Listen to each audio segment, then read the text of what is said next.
Hello, everyone, and welcome back to Local Projects. This is a little different than the home renovation series that I was doing, but this is just as crazy, and it kind of ties into how I got the nickname Jorge Loco.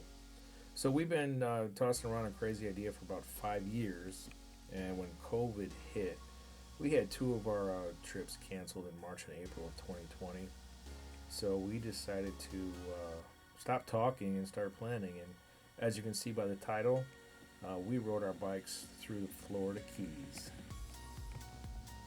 If you're interested in doing this ride or you're planning a similar road trip with your bike, then you want to follow us on this little adventure. Because when we were planning the trip, I did not find a lot of information all in one place. So I was going to different places to find information and tips. I was watching hours of videos from different channels. And I also found a few videos where people actually did the ride, but they're just, focused on, taking pictures of themselves. They're riding with their selfie stick. They're not giving you any information. You're just watching a video of them riding their bike.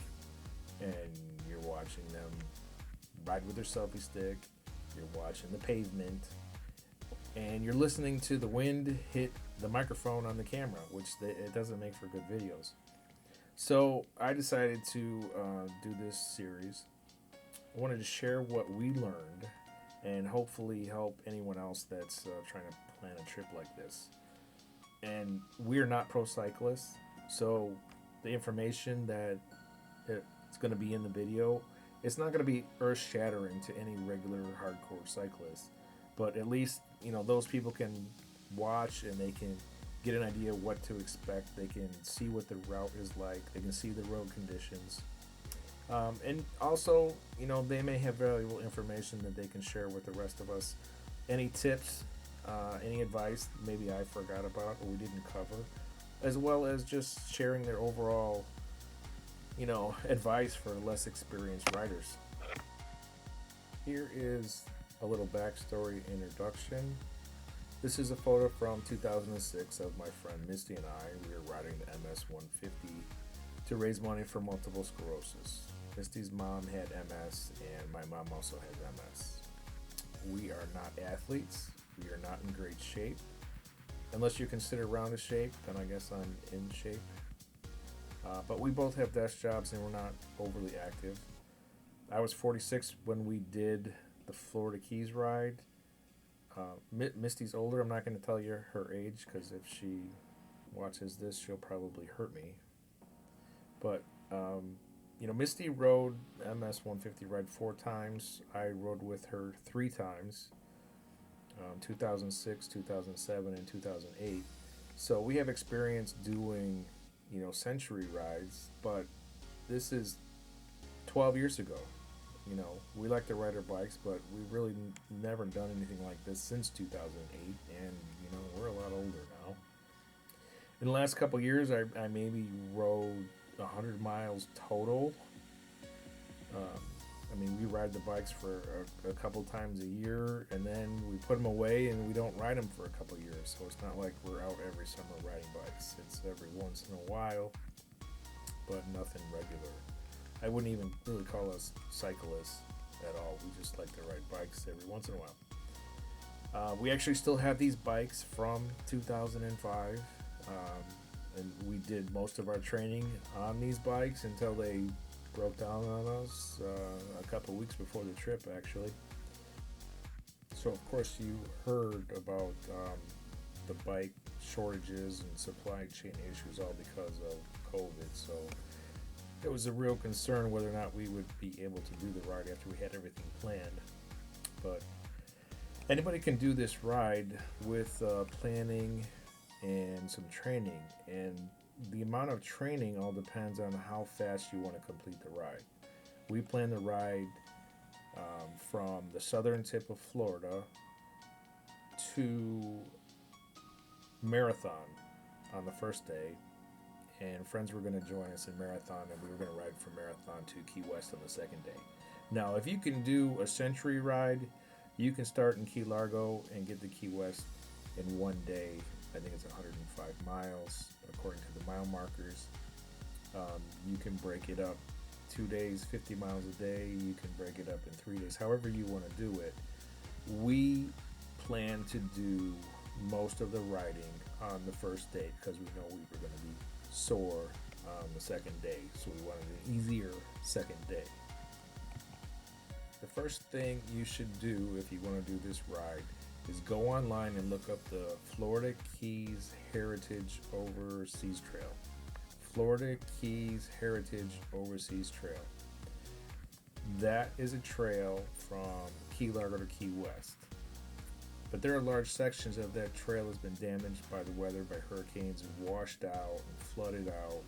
There's sections where the tree roots have pushed up the pavement, so the trail in spots, it's so bad you're better off riding on the road on the shoulder. You also see that the trail alternates which side of the road it follows. So sometimes you ride with traffic, sometimes you ride against traffic. Sometimes you ride on the trail, sometimes you ride on the shoulder. There are spots where it's safer to ride against traffic because there's no shoulder on the other side of the road. And if anyone comments during the video series about us riding on the wrong side of the road, I'm just going to point them out, tell them to go back and watch the first video, and they will understand why. Now, I just mentioned, parts of the trail are washed out. Parts of the trail, it's not rideable. So I will tell you this up front. If you are not comfortable, if you are afraid of riding with traffic on the shoulder of the road, you should limit yourself to the first 15 or 20 miles from Key Largo, and then the last 15 miles starting at Baby's Coffee and ride that into Key West. Skip everything else in the middle. You'll be fine. You'll still enjoy the ride. So there are a lot of bridges to cross. It's pretty much a flat ride except for the ramp to get up to the bridge. However, some of the bridges, mostly in the lower keys, have a pedestrian walkway that runs parallel to the road. Now, you can ride your bike across that, and you just need to be careful. Watch out for other bikers. You watch out for the joggers. Watch out for people fishing. You don't want to catch a hook. They're pretty aware of who's coming behind them. Other times, you have to ride on the bridge. You have to ride on the shoulder. You have to ride with traffic to get across the bridge. Unless you plan on swimming your bike across. That's the only way to get across. Now, for example, this is a beautiful 7-mile bridge. You have a 3-foot shoulder to ride on. People are going 45, 55 miles an hour, and all the tourists got to whip out their phones and snap pictures. So keep that in mind while you're planning your trip. Something you want to think about while you're watching, while you're planning your trip. One very important question: are you going to fly with your bikes, or would you rather fly down there and rent a bike when you get to Key Largo? That's a major topic you need to figure out ahead of time. Our antique bikes were acting up, and of course it's COVID. The bike shops were sold out of bikes, so renting bikes became a very real possibility for us. I found a bike shop just south of Key Largo that they actually rent bikes. They'll forward your luggage to your hotels, and when you get to Key West or wherever you're staying, you lock your bike up at the hotel and let them know you've arrived. They come down and pick up the bike. So you riding the bike one way, you don't have to worry about bringing it back because their shuttle is up and down the Keys several times a week, and they will pick up the bike for you.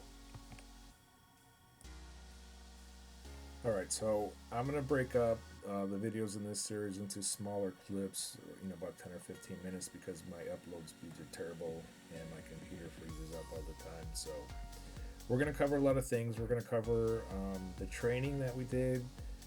We're going to cover everything we planned, the route we took, why we did what we did, the bags we packed our bikes in. You got a sneak peek at that. I'll tell you where we got them. Give you a couple tips on packing your bike. Some issues we ran into. Hopefully we can help you avoid any issues. We pretty much completed this with only a couple minor issues, I will say. Could have been a lot worse if we did not do the things that we did ahead of time. So that's part of the reason why we're sharing. We want everyone to do this. This should be on your bucket list. If you ride a bike, if you can ride a bike for 20 miles, you should do part of this ride. You should do the front and you should do the end, and you'll have memories that last a lifetime. But follow along with us. We got some, hopefully a lot of helpful advice for you. So I guess I forgot YouTube. I'm supposed to ask you to subscribe so you know when we post the next video. So subscribe so you know when we post the next video. Okay. All right. Thanks. Bye.